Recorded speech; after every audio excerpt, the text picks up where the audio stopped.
एक गांव में विमला नाम की एक औरत रहती थी। एक दिन वो जंगल के रास्ते से जा रही होती है कि तभी उसे एक जख्मी गर्भवती गाय दिखाई देती है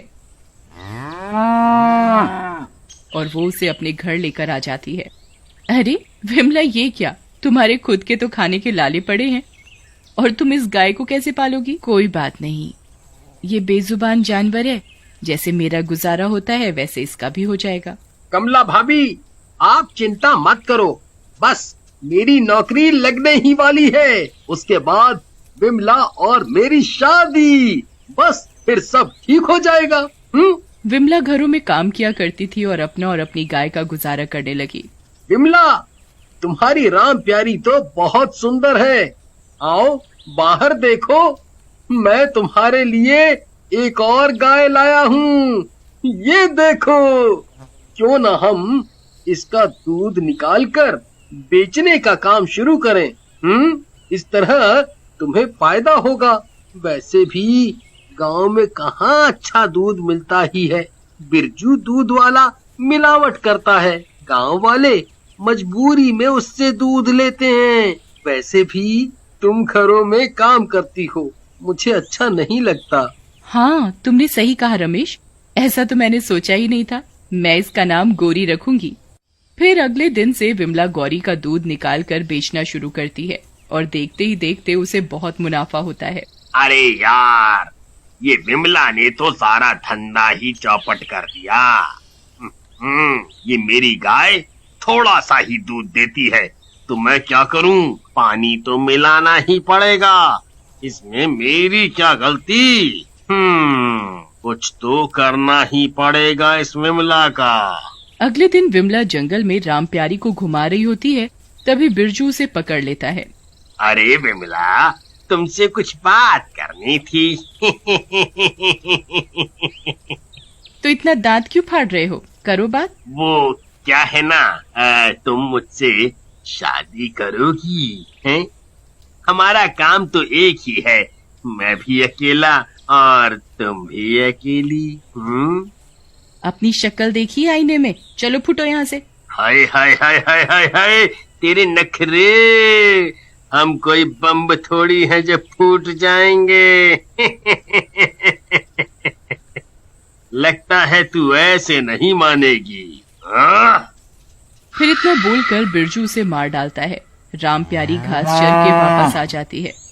ओहो, ये कमबख्त गाय कहाँ से आ गई? छिप जाता हूँ। विमला को यहीं दबा देता हूँ, फिर जाकर इसकी गायों पर कब्जा कर लूंगा। उधर विमला एक चुड़ैल बन जाती है। गाय की तरह विमला की गायों को भी रूखी सूखी घास खाने को देता है और जब वो ज्यादा दूध नहीं देती तो परेशान हो जाता है और उन्हें मारने लगता है। ले और ले। विमला की गाय राम प्यारी दर्द से रंभाने लगती है और गौरी बिरजू को एक लात मारती है। नास मिटी, मुझे क्यों मार रही है? उधर गाय की आवाज सुनकर, राम प्यारी, ये तो मेरी राम प्यारी और गौरी की आवाज है। चुड़ैल अपने घर जाकर देखती है तो बिरजू उन्हें परेशान कर रहा होता है। अरे कमबख्त मारी, विमला को तो तू बहुत दूध देती थी, मेरी बारी में तुझे क्या मौत आ रही है? हैं? हाय हाय हाय हाय, दे दे दूध, दे दे दूध। चल चल चल चल, अब नखरे मत कर। चुड़ैल को ये सब देखकर गुस्सा आ जाता है और वो बिरजू को जोर की लात मारती है। आई मम्मी, मर गया रे, तेरा नास मिटे कमबख्त मारी। चुड़ैल जी, सॉरी, मुझे पता नहीं था कि आपने लात मारी है।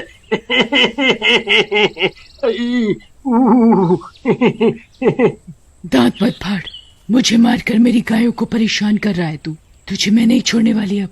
नहीं नहीं, मुझे माफ कर दो विमला बहन, तुम्हारी राम प्यारी बहुत दर्द में है।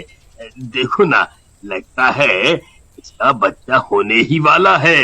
विमला अपनी गाय को देखने लगती है। मेरी प्यारी गायों, तुम चिंता मत करो, मैं तुम्हें कुछ नहीं होने दूंगी। ये लो खाओ पेट भरकर। राम प्यारी और गोरी चुड़ैल से चिपक वहीं दूसरी ओर बिरजू गांव वालों को चुड़ैल के खिलाफ भड़काता है। अरे गांव वालों, गांव में चुड़ैल आ गई है। चुड़ैल, इसी तांत्रिक को बुलाओ, नहीं तो हम सबको वो जिंदा नहीं छोड़ेगी। अरे भाई, क्या कहते हो? कहाँ है चुड़ैल? चलो विमला के घर, मैं दिखाता हूँ। मशाले ले चलो, उसे वहीं जला देंगे। हो, ठीक है, चलो चलो चलो, मशाले ले लो। अरे, ये गांव वाले मशाले लेकर यहाँ क्यों आ रहे हैं? मुझे छिपना होगा। अरे भाई, कहाँ है चुड़ैल? हमको पागल समझे हो का? हम गांव का सरपंच हैं या घन चक्कर जो हमका पोपट बना दिए हो? भाग ले यहाँ से, नहीं तो इस मशाल से तुम ही को जला देंगे, कह देते हैं। अरे अरे नहीं, यहाँ चुड़ैल थी, विमला की चुड़ैल।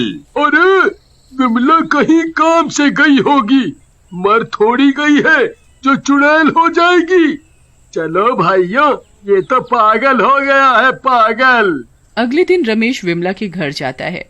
विमला, देखो मैं आ गया, मेरी नौकरी लग गई है। अरे कहाँ हो तुम?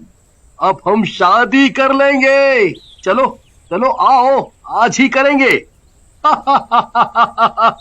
अरे कहाँ हो? रमेश, अब हमारी शादी नहीं हो सकती। तुम कौन हो? मैं विमला। नहीं, तुम्हारा ये हाल किसने किया? मैं उसे जिंदा नहीं छोड़ूंगा। चुड़ैल उसे सारी बात बताती है, जिसे सुनकर रमेश को बहुत गुस्सा आता है। ये बिरजू ने ठीक नहीं किया, मैं उसे नहीं छोड़ूंगा। इतने में बिरजू एक तांत्रिक को लेकर विमला के घर आ जाता है। ए चुड़ैल, हिम्मत है तो आप बाहर आ। शोर सुनकर सभी गांव वाले भी वहां आ जाते हैं। चुड़ैल बाहर आती है और उसे देखकर सबकी आंखें फटी की फटी रह जाती हैं। बाबा, मुझे इस आदमी ने मार डाला है, आप इसका साथ मत दो। मुझे बहकाने की कोशिश मत कर चुड़ैल, तुझे मैं इस बोतल में कैद करके ही रहूंगा। जैसे ही वो तांत्रिक चुड़ैल को उस बोतल में कैद करने लगता है, तभी राम प्यारी और गौरी बाबा को जमीन पर गिरा देती हैं और बोतल टूट जाती है। अरे नहीं, मर गया रे, बोतल तो टूट गई।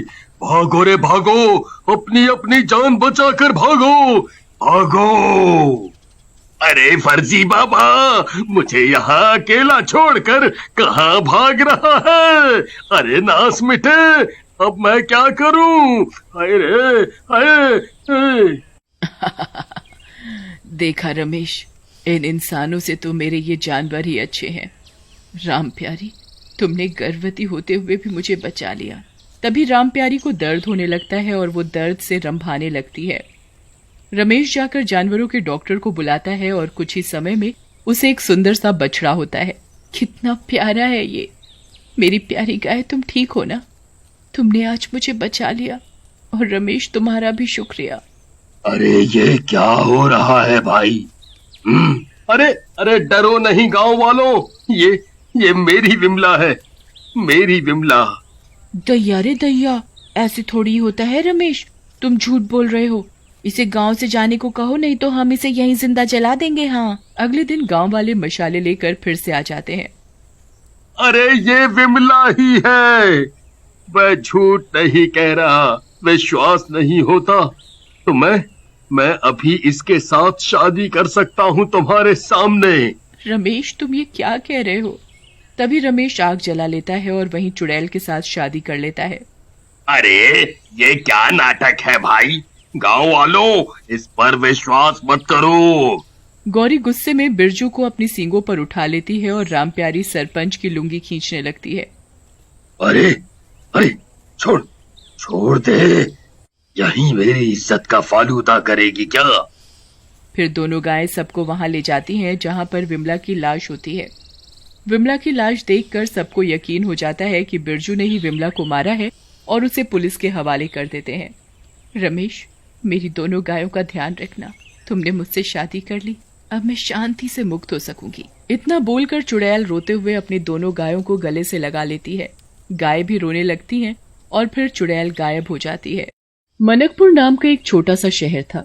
उसी शहर में सजनी नाम की बर्तन बेचने वाली रहती थी। सजनी बहुत ही सुंदर और चंचल स्वभाव की लड़की थी, इसीलिए हर कोई उसी से बर्तन खरीदना पसंद करता था। एक बार की बात है, सजनी रोज की तरह अपना बर्तनों से भरा टोकरा अपने सिर पर रखकर बेचने के लिए ले जाती है और जोर जोर से आवाज लगाती है, ले लो रे बर्तन ले लो। अरे सुंदर सुंदर प्यारे प्यारे सजनी के बर्तन सबसे न्यारे, ले लो रे बर्तन ले लो। अरे सुंदर सुंदर प्यारे प्यारे सजनी के बर्तन सबसे न्यारे।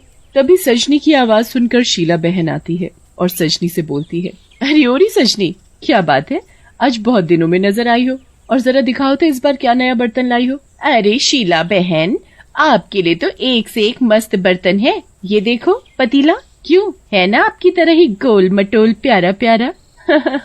हाँ, बातें बनाने में तो सजनी एक नंबर है। चल ला दे ये पतीला मुझे, और ये पकड़ अपने पैसे। फिर सजनी शीला बहन को पतीला बेच देती है और अपना बर्तनों का टोकरा उठाकर आगे चल देती है। अरे रे, मैं कैसे भूल गई कि संजना मेम साहब के घर भी मुझे बर्तन देने थे।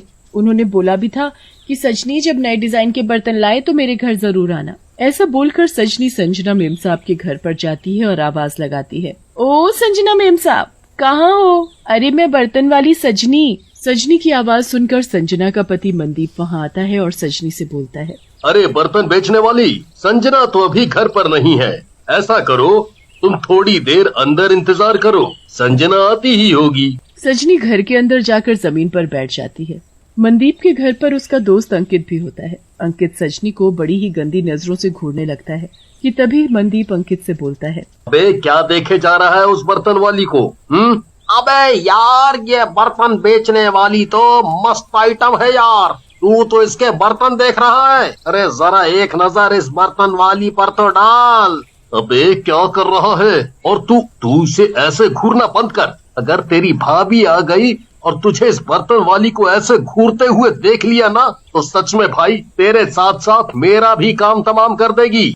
अरे यार, तू तो एक नंबर का फट्टू है। अबे चल जरा साइड हो जा, मुझे अपना काम करने दे।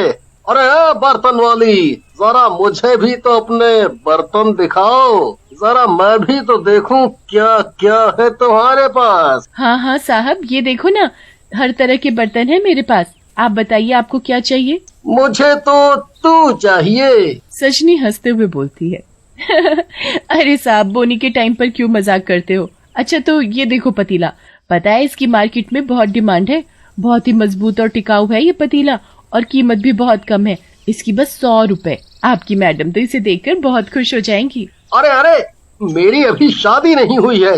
अच्छा तो चलो ये पतीला ही दे दो, और इसके मैं तुम्हें 100 नहीं पूरे 200 रुपए दूंगा। सजनी बहुत खुश हो जाती है और मनदीप से बोलती है, अरे साहब, लगता है मेम साहब को आने में देर लगेगी, अभी मैं चलती हूँ, और भी घरों में बर्तन बेचने हैं, मैं कल आऊंगी। ऐसा बोलकर सजनी अपने बर्तन का टोकरा सिर पर उठाती है और वहाँ से चल देती है।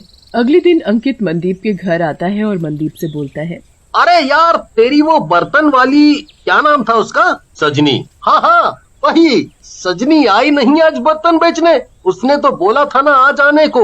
अबे अंकित, सुधर जा भाई, सुधर जा, नहीं तो किसी दिन बुरा फंसेगा। अरे यार, मैं तुझे तो ये मूवी की टिकट देना ही भूल गया। ये ले 2 मूवी की टिकट, तू और भाभी जी मजे से मूवी देखना। तभी वहाँ संजना आ जाती है और बोलती है, अरे वाह अंकित भाई साहब, हमारे लिए मूवी की टिकट, मैं तो जरूर देखने जाऊंगी, मगर शाम को तो वो सजनी बर्तन बेचने आने वाली थी। अरे आप आराम से मूवी देखने जाइए, बर्तन वाली को मैं कल लाने के लिए बोल दूंगा। फिर मनदीप और संजना मूवी देखने के लिए चले जाते हैं। उनके जाने के कुछ ही देर में सजनी अपने बर्तन लेकर आती है। अरे आओ सजनी, मैं तो तुम्हारा ही इंतजार कर रहा था। साहब आप, पर मेम साहब कहाँ है? अरे तुम अंदर तो आओ, मेम साहब बस आने ही वाली है, तब तक तुम अंदर आकर बैठो। सजनी अंदर कमरे में जाकर बैठ जाती है और मुस्कुराते हुए अंकित से बोलती है, अरे साहब, आज भी बर्तन खरीदोगे क्या? आज तो और भी मस्त मस्त बर्तन है मेरे पास, ये देखो। सजनी अंकित को बर्तन दिखाती है कि तभी अंकित सजनी को कसकर पकड़, अरे साहब, ये क्या कर रहे हो? अरे छोड़ो, अरे छोड़ो मुझे। अरे तेरे बर्तन किसको लेने हैं? और तुझे मैंने छोड़ने के लिए थोड़ी ना पकड़ा है। अरे तेरे बर्तन नहीं, मुझे तो तू चाहिए, तू। अरे कमबख्त छोड़ मुझे। अरे कमीने छोड़, नहीं तो क्या कर लेगी? सजनी अंकित को जोर से धक्का मारती है और अंकित दूर जाकर गिरता है। अंकित फिर से सजनी के पास आता है और उसका हाथ पकड़ने की कोशिश करता है कि तभी सजनी अंकित को गुस्से से उसके गाल पर एक थप्पड़ मारती है। तूने मुझे थप्पड़ मारा, रुक और देख मैं तेरा क्या करता हूँ। ऐसा बोलकर अंकित गुस्से में सजनी के टोकरे से एक बर्तन उठाता है और सजनी के सिर पर जोर से मारता है। सजनी जमीन पर जा गिरती है और उसी समय उसकी मौत हो जाती है। तभी घर पर मनदीप आ जाता है और सजनी को जमीन पर पड़ा हुआ देखकर बोलता है, अंकित ये क्या किया तूने? हे भगवान, ये लड़की तो मर गई। अरे कुछ बोलेगा भी कि बस देखता ही रहेगा। यार भाभी कहाँ है? उसे मार्केट से कुछ सामान खरीदना था, इसलिए वो मार्केट चली गई और मैं घर आ गया, पर वो कुछ ही देर में यहाँ आती ही होगी। हे भगवान, अब क्या होगा? अबे सच में मनदीप, तू एक नंबर का फट्टू है। कुछ नहीं होगा, भाभी के आने से पहले हम इसे ठिकाने लगा देंगे, समझा? फिर अंकित और मनदीप सजनी को एक चादर में लपेटकर अपनी कार में रख लेते हैं और आगे जाकर सजनी की लाश को गंदे नाले में फेंक देते हैं। कुछ ही देर में सजनी एक चुड़ैल बन जाती है और बोलती है, मैंने इन सब को इतना अच्छा समझा और इन्होंने मेरे साथ इतना बुरा किया, मैं छोड़ूंगी नहीं इसे। इसका तो वो हाल करूंगी कि इसे अपने सपने में भी कभी नहीं सोचा होगा। फिर चुड़ैल अपने सजनी के रूप में आ जाती है और अगले दिन फिर से अपने बर्तनों का टोकरा अपने सिर पर रखकर संजना के घर जाती है। अरे संजना मेम साहब, अरे ओ संजना मेम साहब, अरे कोई घर में है क्या? अरे आ रही हूँ बाबा, आ रही हूँ। अरे सजनी तू है? मुझे माफ करना, मैं कल तुम्हें नहीं मिल पाई। अच्छा तो ये बता, जो मैंने बर्तन बोले थे वो सब लाई है ना तू? अरे तो यहाँ वहाँ क्या देख रही है, चल बर्तन दिखा। मेम साहब, वो साहब के दोस्त आज नहीं दिख रहे हैं। तुम अंकित भाई साहब की बात कर रही हो क्या? अरे वो तो तेरे साहब के साथ ड्यूटी गए हैं, पर तुम उनके बारे में क्यों पूछ रही हो? वो क्या है ना मेम साहब, वो जो अंकित साहब है ना, उनसे जरा हिसाब किताब करना था, बस इसीलिए आपसे पूछा। फिर तो तुम कल शाम को आ जाना, तुम्हें अंकित भाई साहब मिल जाएंगे। फिर सजनी संजना मेम साहब को बर्तन दिखाती है और संजना को काफी सारे बर्तन बहुत पसंद आते हैं। वो सजनी से उसके सभी बर्तन खरीद लेती है। शाम को जब मनदीप घर आता है तो घर में नए बर्तन रखे देख संजना से बोलता है, अरे संजना, ये इतने सारे नए बर्तन? हाँ वो सजनी आई थी, उसी से मैंने ये सारे बर्तन खरीदे हैं। और हाँ वो कल शाम को फिर से आएगी अंकित से अपना हिसाब किताब करने, इसलिए आप उन्हें बता देना। क्या कहा तुमने? अरे सजनी का नाम सुनते ही तुम्हारी जबान क्यों लड़खड़ाने लगी? मनदीप मन ही मन सोचता है, हे भगवान, ये कैसे हो सकता है? सजनी यहाँ कैसे आ सकती है? अब तो कल ही असलियत का पता चलेगा। फिर अगले दिन मनदीप अंकित को अपने घर लेकर आता है। तभी सजनी भी आ जाती है और बोलती है, अरे क्या हुआ अंकित साहब, मुझे देखकर आपके पसीने क्यों छूटने लगे और आज बर्तन नहीं खरीदोगे मुझसे? ये कैसे हो सकता है? अरे तुम सजनी नहीं हो सकती। अरे ये क्या बोल रहे हो अंकित, ये सजनी ही है। अंकित घबराते हुए बोलता है, नहीं, ये सजनी नहीं है, क्योंकि उसे तो मैंने अपने हाथों से मार डाला था। फिर ये कैसे जिंदा हो सकती है? तभी सजनी अपने चुड़ैल के रूप में आ जाती है और अंकित का गला पकड़कर जोर जोर से हंसने लगती है। हाँ मैं सजनी नहीं हूँ, मैं चुड़ैल हूँ। मरने के बाद मैं एक चुड़ैल बन गई और अब मैं तेरा काम तमाम करूंगी। अंकित भाई साहब, ये आपने क्या किया? आपने इस बेचारी पर अपनी गंदी नजर डाली और इस बेचारी को मार डाला। भाई साहब आपको सजा मिलेगी और आपके साथ साथ मनदीप जी आपको भी सजा मिलेगी। पर तुम्हें ये सब कैसे पता? कल जब सजनी बर्तन बेचने आई थी तब मैंने उसके उल्टे पैर देख लिए थे और फिर सजनी से पूछने पर उसने मुझे सब बता दिया। अरे मर गया रे! अरे मनदीप, तू कैसा दोस्त है? अरे कोई तो मुझे इस चुड़ैल से बचाओ। तूने मुझे पकड़ा था ना, अब मेरी बारी है। अरे तेरे तो मैं टुकड़े टुकड़े करके नाले में फेंकूंगी। अरे रे, ये मुझसे क्या हो गया? अरे माफी दे दो चुड़ैल जी, मैं अपने कान पकड़ता हूँ और आज के बाद कभी किसी पर गंदी नजर नहीं डालूंगा। प्लीज मुझे माफ कर दो, प्लीज मुझे माफ कर दो। पर चुड़ैल अंकित की एक भी बात नहीं सुनती और अपने पैने पैने नाखूनों से अंकित के टुकड़े टुकड़े कर देती है। संजना भी मनदीप को पुलिस के हवाले कर देती है। अब जाकर मेरी आत्मा को शांति मिली है। ऐसा बोलकर चुड़ैल वहां से गायब हो जाती